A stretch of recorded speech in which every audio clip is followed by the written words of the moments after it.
One of the tragedies of Africa is that we have very little regard for history. In fact, now it has been cancelled in our schools. Where were we 40 years ago, 50 years ago?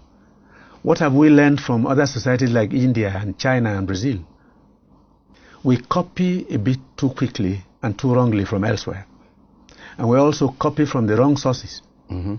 In 1986, we had this thing called the Structural Adjustment Program dumped on Africa. That destroyed most countries in Africa. Everything. And I am sorry to say, I am not an economist.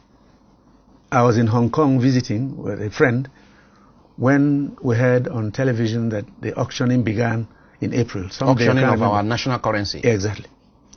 And it was 3 naira to $1. 1986. Yes.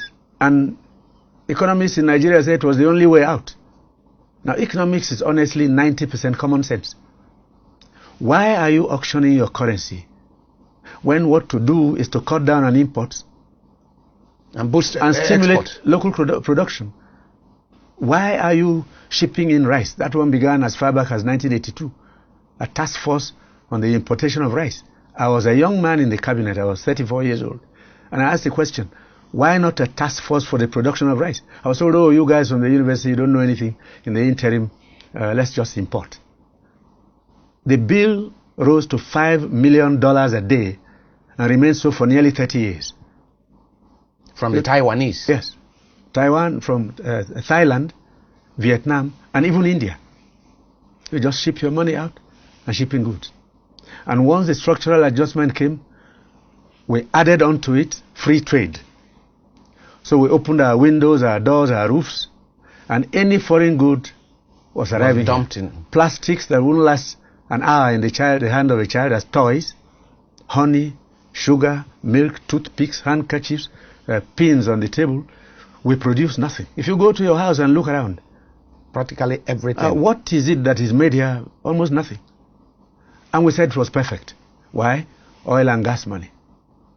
You ship out oil, send the proceeds to sustain other economies and bring in their goods. Along with the goods, unemployment and poverty Started. Yeah. So then we lost all our institutions, yes. Industries. Yes, exactly.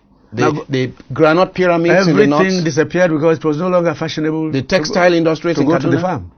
So, if you go to the southeast, between 1982 and 1990, 510 industries sprang up. I think the Igbos then decided, rather than trade, we'll produce. Less than 90 of those industries are still running.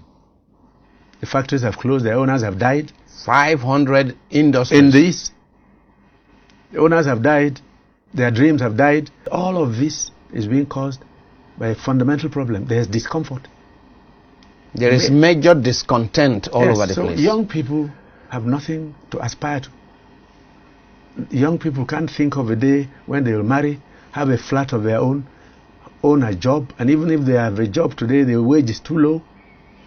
Then at the bottom of it all again is that since 1986, we've had the most tragic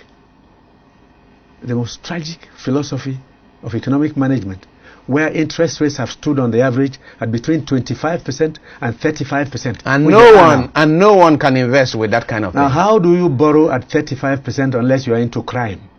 Maybe cocaine. What do you produce with 35%? And buy your generator, and buy your diesel, and pay your tax, and pay your workers a living wage. And when you talk about it, these brilliant people said they read in Harvard and Yale and Oxford. Where in the world are interest rates this high now?